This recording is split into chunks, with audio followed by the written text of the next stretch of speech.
ಕಳಿಸ್ಬಿಡ್ದ ಅಲ್ಲಿ ಅದಂಗೆ ನಿಲ್ಲು ಕೊಡಂಗಿಲ್ಲ ಅವ್ರು. ಇವತ್ತು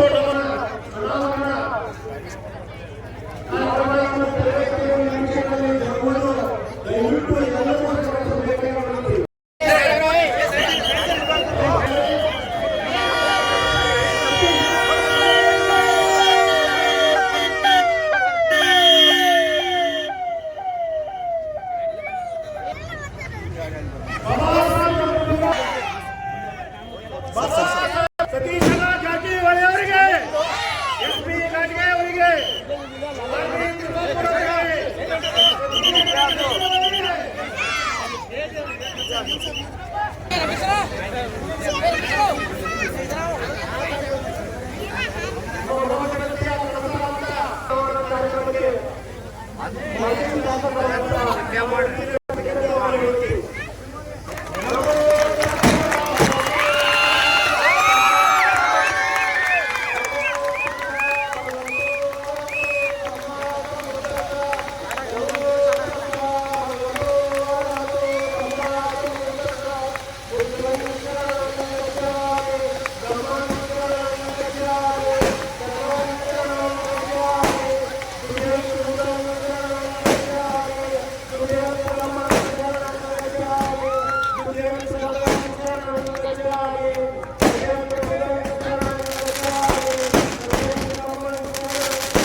ಮಾನ್ಯ ಸರ್ಕಾರ ಅವರೇ, ಗ್ರಾಮ ಪಂಚಾಯತಿ ಅಧ್ಯಕ್ಷರು, ಇನ್ನುಳಿದ ಎಲ್ಲ ಚುನಾಯಿತ ಪ್ರತಿನಿಧಿಗಳೇ, ಈ ಕಾರ್ಯಕ್ರಮ ಭಾಗವಹಿಸಿದ ಎಲ್ಲ ಡಾಕ್ಟರ್ ಬಾಬಾ ಸಾಹೇಬ್ ಅಂಬೇಡ್ಕರ್ ಅಭಿಮಾನಿಗಳೇ, ಮಾಧ್ಯಮದ ಮಿತ್ರರೇ,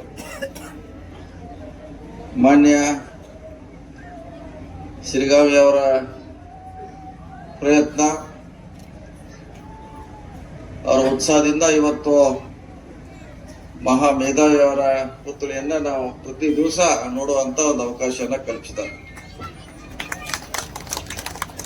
ರಾಜು ಅವರು ಹೇಳಿದಂಗೆ ಅದು ನಮಗೆ ಮೂರ್ತಿ ಪ್ರತಿ ದಿವಸ ಸಂದೇಶ ಸಾರುವಂತದಿರಬೇಕು. ಮತ್ತು ನಾನು ಕೂಡ ಅಂಬೇಡ್ಕರ್ ಆಗ್ಲಿಕ್ಕೆ ಆಗೋಲ್ಲ, ಅವರ ಹತ್ತಿರ ಆದ್ರೆ ನಾವು ಹೋಗಿ ಜನಸೇವೆ ಮಾಡ್ತೇವೆ ಅನ್ನೋ ಭಾವನೆ ಬರಲಿಕ್ಕೆ ಈ ಮೂರ್ತಿಯನ್ನು ನಾವು ಸ್ಥಾಪನೆ ಮಾಡಿದ್ವಿ. ಇದೇನು ಕೇವಲ ಪೂಜೆಗೋಸ್ಕರ ನಮಸ್ಕಾರ ಮಾಡಲಿಕ್ಕೆ ಮೂರ್ತಿಯನ್ನು ಅನಾವರಣ ಮಾಡಿಲ್ಲ.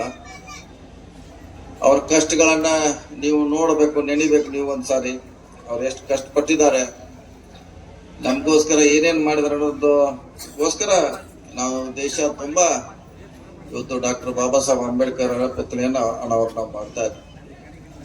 ಸೊ ಅವ್ರು ಇಲ್ಲೇ ಹೋಗಿದ್ರೆ, ರಾಜು ಅವ್ರು ಹೇಳಿದ್ರು, ನಮ್ಮ ಘಾಟ್ಗೆ ಅವ್ರು ಕೂಡ ಹೇಳಿದ್ರು, ಬಾಬಾ ಸಾಹೇಬ್ ಅಂಬೇಡ್ಕರ್ ಬಹುಶಃ ಈ ಮಣ್ಣಲ್ಲಿ ಹುಟ್ಟಿಗೆ ಹೋಗಿದ್ರೆ ನಾವಿನ್ನು ಬಹಳ ಶಿಕ್ಷಣದಿಂದ, ಸಾಮಾಜಿಕವಾಗಿ, ಆರ್ಥಿಕವಾಗಿ, ರಾಜಕೀಯದಿಂದ ಬಹಳ ದೂರ ಇರ್ತಾ ಇದ್ವಿ. ಅವರು ಒಂದು ಸಂವಿಧಾನದಿಂದ ಇವತ್ತು ನಾವೆಲ್ಲ ಸಮಾನತೆಯಲ್ಲಿ ಇದ್ದೀವಿ. ಸಮಾನತೆಗೆ ಸರಿ ಇನ್ನೂ ಹೋರಾಟ ನಡೀತಾ ಇದೆ. ನಾವೆಲ್ಲ ರಂಗಗಳಲ್ಲಿ ಕೂಡ ಬಂದಿದ್ದೀವಿ. ಬಹಳ ದೂರ ಹೋಗ್ಲಿಕ್ಕಾಗಲ್ಲ. ಸ್ವಲ್ಪ ಆ ಸಂವಿಧಾನದಿಂದ ನಾವು ಲಾಭ ಪಡೆದು ನಾವು ಎಲ್ಲ ಸಮಾಜದ ಮುಖ್ಯವಾಗಿ ಬರಲಿಕ್ಕೆಲ್ಲ ನಾವು ಪ್ರಯತ್ನವನ್ನ ಮಾಡ್ತಾ ಇದ್ದೀವಿ. ಈ ಕಾರ್ಯಕ್ರಮಕ್ಕೆ ನಮ್ಮ ಗೃಹ ಸಚಿವರು ಮುನಿಯಪ್ಪ ಅವರು, ಮಾದೇವಪ್ಪ ಅವರು ಬರಬೇಕಾಗಿತ್ತು, ನಿನ್ನೆನೆ ಬರಬೇಕಾಗಿತ್ತು. ನಿನ್ನೆ ಕೂಡ ಅಧಿವೇಶನದಲ್ಲಿ ಅವ್ರ ಬಿಲ್ ಕೂಡ ಪಾಸ್ ಆಗದೆ ಹಂಗೆ ಉಳಿದಿತ್ತು. ಇವತ್ತು ಕೂಡ ಬಹಳಷ್ಟು ಟ್ರೈ ಮಾಡಿದ್ರು ಕೂಡ ಅವರು ಇನ್ನೂ ಬಿಲ್ ಪಾಸ್ ಆಗಿಲ್ಲ, ಅಲ್ಲೇ ಉಳಿದಾರೆ. ಹೀಗಾಗಿ ಅವರಲ್ಲಿ ಇರೋದು ಅನಿವಾರ್ಯ ಆಗಿತ್ತು. ಹೀಗಾಗಿ ಅವ್ರನ್ನ ಬಿಟ್ಟು ನಾವು ನಮ್ಮ ತಿಮ್ಮಪ್ಪರ ಸಾಹೇಬರು ಬಂದು ಇದನ್ನ ಉದ್ಘಾಟನೆ ಮಾಡಿದ್ವಿ. ಇನ್ನೊಂದ್ಸಾರಿ ಅವರು ಕೂಡ ಬೇರೆ ಯಾವುದೇ ಕಾರ್ಯಕ್ರಮ ಖಂಡಿತವಾಗಿ ಬರ್ತೀವಿ ಅಂತ ಸಂದೇಶ ಹೇಳಿದ್ದಾರೆ. ಇವತ್ತು ನಾವೆಲ್ಲ ಹೆಚ್ಚು ಶಿಕ್ಷಣ ಪಡಿಬೇಕು. ಹೆಚ್ಚು ನಾವು ಮೊನ್ನೆ ಒಂದು ಉದ್ದಿಮೆಗಳ ತರ ಸಮಾವೇಶ ಮಾಡಿದ್ವಿ ಬೆಳಗಾವಿಯಲ್ಲಿ, SC ST ಉದ್ದಿಮೆದಾರ ಸಮಾವೇಶ. ಕೇವಲ ರಾಜಕೀಯದಿಂದ ಮುಂದೆ ಬರ್ಲಿಕ್ಕೆ ಆಗೋಲ್ಲ, ನಮಗೆ ಆರ್ಥಿಕವಾಗಿ ಕೂಡ ಗಟ್ಟಿ ಆಗಬೇಕು, ಉದ್ದಿಮೆದಾರ ಆಗ್ಬೇಕು. ನೀವು ನೌಕರಿ ಮಾಡೋ ಬದಲಾಗಿ ನೀವು 10 ಜನಕ್ಕೆ ನೌಕರಿ ಕೊಡುವಂತ ಸ್ಥಾನಕ್ಕೆ ಬರಬೇಕು. ಇದನ್ನ ಡಾಕ್ಟರ್ ಬಾಬಾ ಸಾಹೇಬ್ ಅಂಬೇಡ್ಕರ್ ಹೇಳಿದ್ರು, ನನ್ನ ಜನಾಂಗ ಬೇಡಗಳ ಕೈ ಆಗಬಾರ್ದು, ಕೊಡೋಗಳ ಕೈ ಆಗ್ಬೇಕಂತ ಹೇಳಿದ್ರು 70 ವರ್ಷದ ಹಿಂದೆ. ಇದರ ಅರ್ಥ ನೀವು ಕೂಡ ನೌಕರಿ ಹೋಗದೆ ನೀವು ಕೂಡ ಇನ್ನೊಬ್ರಿಗೆ ನೌಕರಿ ಕೊಡಿ ಅಂತ ಹೇಳುವಂತ ಉದ್ದೇಶ ಅವ್ರದ್ದಾಗಿತ್ತು. ಸೊ ನೀವು ಕೂಡ ನಿಟ್ಟಿನಲ್ಲಿ ಮುಂದಾಗಬೇಕು, ಉದ್ಯಮಗಳನ್ನು ಸ್ಥಾಪನೆ ಮಾಡಬೇಕು, 4 ಜನಕ್ಕೆ ಉದ್ಯೋಗಗಳನ್ನ ಕೊಡುವಂತ ಸ್ಥಾನದಲ್ಲಿ ನೀವು ಬರಬೇಕಂತ ನಮ್ಮೆಲ್ಲರ ಆಸೆ ಇದೆ. ಆ ನಿಟ್ಟಿನಲ್ಲಿ ಬರಬೇಕಂತ ಇವತ್ತು ನಿಮ್ಮಲ್ಲಿ ವಿನಂತಿ ಮಾಡಿಕೊಳ್ಳಿಕ್ಕೆ ಬಂದಿದ್ದೇನೆ. ಇವತ್ತು ಬಹಳ ದಿನಗಳ ತಮ್ಮ ಕನಸು ನನಸಾಗಿದೆ ಅಂತ ನಾವು ಭಾವಿಸ್ತಾ ಇದ್ದೇನೆ. ಅಂಬೇಡ್ಕರ್ ಅವರ ಮೂರ್ತಿ, ಬಸವಣ್ಣವರ ಮೂರ್ತಿ, ಬುದ್ಧನ ಮೂರ್ತಿ, ಶಾಹು ಮಹಾರಾಜರ ಮೂರ್ತಿ ಎಲ್ಲ ಕಡೆ ಇರಬೇಕು. ಯಾಕೆ ಇರ್ಬೇಕಂದ್ರೆ ಇವ್ರು ಏನ್ ನಮಗೆ ಮಾಡಿದಾರಂತ ಇವತ್ತು ಸಾರಿ ಹೇಳ್ಬೇಕಾಗಿದೆ. ಯಾಕಂದ್ರೆ ನಾವ್ ಯಾರು ಕೂಡ ಅವ್ರು ನೋಡಿಲ್ಲ. ಅವ್ರ ಪುತ್ಳಿಯನ್ನು ನಾವು ನೋಡದೆ ಮರೆಯುವಂತ ಪರಿಸ್ಥಿತಿ ನಾವು ಬರ್ತೀವಿ. ಯಾಕಂದ್ರೆ ನಮ್ಗೆ ಯಾರೋ ಕಷ್ಟಪಟ್ಟು ಇಲ್ಲಿ ಬಟ ನಮ್ಗೆ ತರುವಂತ ಪ್ರಯತ್ನ ಮಾಡಿದ್ದಾರೆ. ಅವ್ರನ್ನ ನಡಿಬೇಕು. ಅವ್ರ ಹೋರಾಟವನ್ನ ನಾವು ನಮ್ಮ ಯುವ ಪೀಳಿಗೆ ಅವರ ತಮ್ಮ ದಿನನಿತ್ಯ ಜೀವನದಲ್ಲಿ ಅಳವಡಿಸ್ಕೊಂಡಾಗ ಮಾತ್ರ ಅವರ ಹೋರಾಟಕ್ಕೆ ಒಂದು ಮಹತ್ವ ಬರ್ತೈತೆ. ತ್ಯಾಗನ್ನು ಏನು ಮಾಡಿದ್ದಾರೆ ಅದಕ್ಕೆ ಮಹತ್ವ ಬರ್ತದೆ. ಆ ನಿಟ್ಟಿನಲ್ಲಿ ಅವ್ರನ್ನೆಲ್ಲ ಮಾನ್ಯರನ್ನು ನಾವು ನೆನೀಬೇಕು. ಸಾವಿತ್ರಿಬಾಯಿ ಫುಲೆ ಬಹುಶಃ ಈ ಭಾಗದಲ್ಲಿ ಬಹಳಷ್ಟು ಪ್ರಚಲಿತರು. ಬಹುಶಃ ಅವ್ರು ಮಹಿಳೆಯರಿಗೆ ಶಿಕ್ಷಣ ಕೊಡದೆ ಹೋಗಿದ್ರೆ ಇವತ್ತು ಮಹಿಳೆಯರ ಶಿಕ್ಷಣದಿಂದ ಬಹಳ ದೂರ ಇರುವಂತ ಪ್ರಯತ್ನ ಆಯಿತು. ಅವ್ರನ್ನು ಕೂಡ ನಾವು ಇವತ್ತು ನಡೆಸಬೇಕು. ನಮ್ಮ ಸರ್ಕಾರ ಅವರ ಜಯಂತಿಯನ್ನು ಕೂಡ ಮಾಡುವಂತ ಪ್ರಯತ್ನವನ್ನ ಇವತ್ತು ಮಾಡ್ತಾ ಇದೆ. ಯಾರು ಮಾನ್ಯರಿದ್ದಾರೆ ಅವ್ರನ್ನ ಯಾವ ಕೊಡಲಿಕ್ಕೂ ನಾವು ಮರಿಬಾರ್ದು. ನಮಗೋಸ್ಕರ ಸಾಕಷ್ಟು ಹೋರಾಟವನ್ನು ಮಾಡಿದ್ದಾರೆ. ಅವರ ಹೋರಾಟಕ್ಕೆ ನಾವು ಅವ್ರಿಗೆ ಕೃತಜ್ಞತೆಗಳನ್ನ, ಅವರ ವಿಚಾರಗಳನ್ನ ಇವತ್ತು ನಾವು ನೆನೆಯುವಂತ ಅವಶ್ಯಕತೆ ಬಹಳ ಇದೆ ಅನ್ನೋ ಮಾತನ್ನ ಈ ಸಂದರ್ಭದಲ್ಲಿ ಹೇಳುತ್ತಾ, ಡೆಲ್ಲಿಯಲ್ಲಿ ಕೂಡ ನಮ್ಮ ಇಲಾಖೆಯಿಂದ PWD ಇಲಾಖೆಯಿಂದ IAS ಅಲ್ಲೇ ಹೋಗಿ ಕೋಚಿಂಗ್ ತಗೋಬೇಕು. ಯಾಕಂದ್ರೆ ಎಲ್ಲರಿಗೂ ಅಲ್ಲಿ ಹೋಗ್ಲಿಕ್ಕೆ ಆಗಲ್ಲ. ನಾವು ಇಲಾಖೆಯಿಂದನೇ ಕಟ್ಟಡವನ್ನು ಕಟ್ತಾ ಇದ್ದೀವಿ. ಆ ಕಟ್ಟಿದ ನಂತರ ಬಹುಶಃ ಎಲ್ಲ ತಾಲೂಕಿನವರಿಗೆ ಅಲ್ಲಿ ಅವಕಾಶವನ್ನ ನಾವು ಕೊಡ್ತೀವಿ ಅನ್ನುವಂತ ಇವತ್ತು ಹೇಳಿಕೆ ಬಹಳ ಹೆಮ್ಮೆ ಅನಿಸ್ತು. ನಾವು ಮಂತ್ರಿ ಆದ್ರಿಂದನೂ ಕೂಡ ಡೆಲ್ಲಿಯಲ್ಲಿ ಜಾಗ ಹುಡುಕ್ತಾ ಇದೀವಿ. ಅದು ಮೊನ್ನೆ ಖರೀದಿ ಮಾಡಿದ್ವಿ. ಬಹುಶಃ ಮುಂದಿನ ಬಜೆಟ್ನಲ್ಲಿ ಅದಕ್ಕೆ ದುಡ್ಡು ಇಟ್ಟು ಅದನ್ನ ಕಟ್ಟಡ ಪ್ರಾರಂಭ ಮಾಡ್ತೀವಿ. ಈಗಾಗಲೇ ಅದಕ್ಕೆ ನಿರ್ಲಕ್ಷ್ಯ ಯಾವ ರೀತಿ ಇರಬೇಕು ಅದನ್ನೆಲ್ಲ ತಯಾರಿ ಮಾಡ್ತಾ ಇದೀವಿ. ಡೆಲ್ಲಿ ಅಥಾರಿಟಿಯಿಂದ ಅದಕ್ಕೆ ಪರ್ಮಿಷನ್ ತೊಗೊಳ್ತಾ ಇದೀವಿ. ಅದು ತೊಗೊಂಡ ನಂತರ ಮುಖ್ಯಮಂತ್ರಿಗಳು ಎಲ್ಲ ಸಚಿವರು ಶಾಸಕರ ನೇತೃತ್ವದಲ್ಲಿ ಡೆಲ್ಲಿಯಲ್ಲಿ ಉದ್ಘಾಟನೆ ಮಾಡೋ ಮೂಲಕ ಹೊಸ ಕ್ರಾಂತಿಯನ್ನು ಮಾಡುವಂತ ಒಂದು ಪ್ರಯತ್ನ ನಮ್ಮ ಸರ್ಕಾರದಿಂದ ನಡೀತಾ ಇದೆ. ಈ ಡಾಕ್ಟರ್ ಬಾಬಾ ಸಾಹೇಬ್ ಅಂಬೇಡ್ಕರ್ ಕೊಟ್ಟಂತ ಸಂವಿಧಾನದಿಂದ ನಮಗೆ ಶಿಕ್ಷಣಕ್ಕೆ ಹೆಚ್ಚು ನಮ್ಮ ಸರ್ಕಾರ, ವಿಶೇಷವಾಗಿ ಸಿದ್ದರಾಮಯ್ಯ ಸರ್ಕಾರ 13ರಿಂದ 18ರಲ್ಲಿ ನಮ್ಮ ಆಂಜನೇಯನವರು ಸಮಾಜ ಕಲ್ಯಾಣ ಸಚಿವರಾಗಿದ್ದರು. ಆ ಸಂದರ್ಭದಲ್ಲಿ ಬಹಳಷ್ಟು ಕ್ರಾಂತಿ ಆಯಿತು. ಬಹಳಷ್ಟು ವಸತಿ ಶಾಲೆಗಳನ್ನು ತರುವಂತ ಪ್ರಯತ್ನ ಆಗಿದ್ರಿಂದ ಬಹುಶಃ ರಾಯಭಾಗದಲ್ಲಿ ಇರ್ಬೋದು, ಕುರ್ಚಿಯಲ್ಲಿ ಇರ್ಬೋದು, ಎಲ್ಲ ಕಡೆ ಶಾಲೆ ಕ್ರಾಂತಿಯನ್ನು ಮಾಡಿದ್ದೇವೆ. ಅದರ ಲಾಭ ಕೂಡ ಇವತ್ತು ಈ ಸಂಸ್ಥೆಗಳ ಪಡಿಬೇಕಂತ ಮನವಿ ಮಾಡಿಕೊಂಡು ಬಹಳಷ್ಟು ಸಂಖ್ಯೆಯಲ್ಲಿ ತಾವು ಬಂದಿದ್ದೀರಿ. 3 ದಿನ ಎಲ್ಲ ಭಾಗ ಊರಲ್ಲೇ ಆಗಬೇಕು.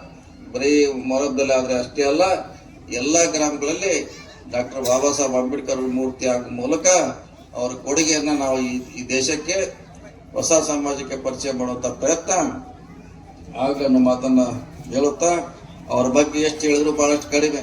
ಅವರಷ್ಟೇ ನಮ್ಮ P ರಾಜ ಹೇಳಿದಂಗೆ ಅವರಷ್ಟೇ ಶಿಕ್ಷಣ ಪಡೆದಂತ ವ್ಯಕ್ತಿ ಬಹುಶಃ ಆ ಕಾಲಗಳಲ್ಲಿ, ಈಗ ಯಾರು ಪಡೆದಿರ್ಬೋದು. ಆ ಸಂದರ್ಭದಲ್ಲಿ ನಮ್ಗೋಸ್ಕರ ಸಾಕಷ್ಟು ಶಿಕ್ಷಣ ಪಡೆದು ಅದನ್ನು ನಮಗೆ ವಾಪಸ್ ಕೊಡುವಂತ ಪ್ರಯತ್ನ ಮಾಡಿದರೆ, ಸಾಕಷ್ಟು ನೋವುಗಳನ್ನ ಅನುಭವಿಸಿದ್ದಾರೆ. ಸಾಕಷ್ಟು ಅಸೂಯೆಗಳನ್ನ ದಾಟಿ ಅವರು ನಮ್ಮನ್ನ ಒಳ್ಳೆಯ ಬದುಕು ಕಂಡುಕೊಳ್ಳುವಂತ ದಿಕ್ಕಿನಲ್ಲಿ ನಮ್ಮನ್ನು ನಿಲ್ಲಿಸಿದ್ದಾರೆ. ನಮ್ಮ ಕೈಯಲ್ಲಿದೆ ನಮ್ಮ ಬದುಕನ್ನು ಕಟ್ಟಿಕೊಳ್ಳೋದು. ಇನ್ನೇ ಎಲ್ಲ ನಾವೇ ಸರ್ಕಾರ ಮಾಡ್ತೈತೆ, ಹಿಂದೆ ಸಂವಿಧಾನ ಮಾಡ್ತೈತೆ ಎಲ್ಲ ನಾವು ಆ ಸಂವಿಧಾನ ಮೂಲಕ ನಾವು ಮುಂದೆ ಹೆಜ್ಜೆ ಇಡುವಂಥ ಪ್ರಯತ್ನ ಆದಾಗ ಮಾತ್ರ ಅವರ ಸಂವಿಧಾನಕ್ಕೆ ಅವರ ಮೂರ್ತಿಗೆ ಬಹುಶಃ ಗೌರವ ಬರುತ್ತೆ ಅನ್ನೋ ಮಾತು ಹೇಳ್ತಾ ಬಹುಶಃ ಅವರೆಲ್ಲರೂ ಈ ರೀತಿ ಇರ್ತೈತೆ ಅವ್ರೆಲ್ಲ ಕಡೆ. ಯಾಕೆ ಮಾಡಿದ್ರಂದ್ರೆ ಅವರು ಸಂವಿಧಾನ ಅರ್ಪಣೆ ಮಾಡಿದ ನಂತರ ಪಾರ್ಲಿಮೆಂಟ್ ಅವ್ರಿಗೆ ಬಂದವ್ರ ಪತ್ರಕರ್ತರು ಕೇಳ್ತಾರೆ, ನಿಮ್ಮ ಸಂವಿಧಾನ ಬಗ್ಗೆ ಏನ್ ಹೇಳ್ತೀರಿ ಅಂದಾಗ ಸಂವಿಧಾನ ಒಳ್ಳೇದು ಕೊಟ್ಟಿದ್ದೀನಿ, ಆದ್ರೆ ಅದನ್ನ ಜಾರಿ ಮಾಡುವಂತಾರ ಒಳ್ಳೇದು ಇರ್ಬೇಕಂತ ಹೇಳ್ತಾರೆ. ಹಿಂಗಾಗಿ ಇನ್ನೂ ನಮ್ಮ ಘರ್ಷಣೆ ತಪ್ಪೇ ಇಲ್ಲ. ತಹಸೀಲ್ದಾರ್ ಆಫೀಸ್ಗೆ ಹೋಗಿ ಅರ್ಜಿ ಕೊಡೋದು ಏನಂದ್ರೆ ತಪ್ಪೇ ಇಲ್ಲ.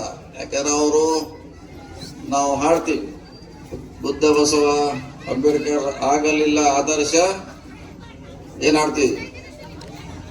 ಬುದ್ಧ ಬಸವ ಆಗಲಿಲ್ಲ ಆದರ್ಶ, ಇನ್ನೂ ತಪ್ಪೇ ಇಲ್ಲ ನಮ್ಮ ಸಂಘರ್ಷ ಅಂತ ರೆಕಾರ್ಡ್ ಹಾಡ್ತೀವಿ ನಾವು. ಯಾಕಂದ್ರೆ ಅವ್ರ ಆದರ್ಶ ಆಗ್ಲಿಲ್ಲ. ನಮ್ಗೆ ಯಾರೋ ಬೇರೆಯವ್ರ ಆದರ್ಶ ಆದ್ರೆ ನಮ್ಗೆಲ್ಲ ನಮ್ಗೆ ಆದರ್ಶ ಯಾರಾಗಬೇಕಾಯ್ತು? ಇವರೆಲ್ಲ ಆಗ್ಬೇಕಿತ್ತು. ಸಾವಿತ್ರಿಬಾಯಿ ಫುಲೆ, ಶಾಹು ಮಹಾರಾಜರು, ಮೈಸೂರು ಒಡೆಯರು, ಇಂಥ ನಾಯಕರು ಕೂಡ ನಮಗೆ ಆದರ್ಶ ಆಗ್ಬೇಕಾಯ್ತು. ಇನ್ನೂ ಕೂಡ ಕಾಲ ಮಿಂಚಿಲ್ಲ. ಇವನ್ನೆಲ್ಲ ಆದರ್ಶಗಳನ್ನಾಗಿ ಮಾಡ್ಕೊಳ್ಳಿ.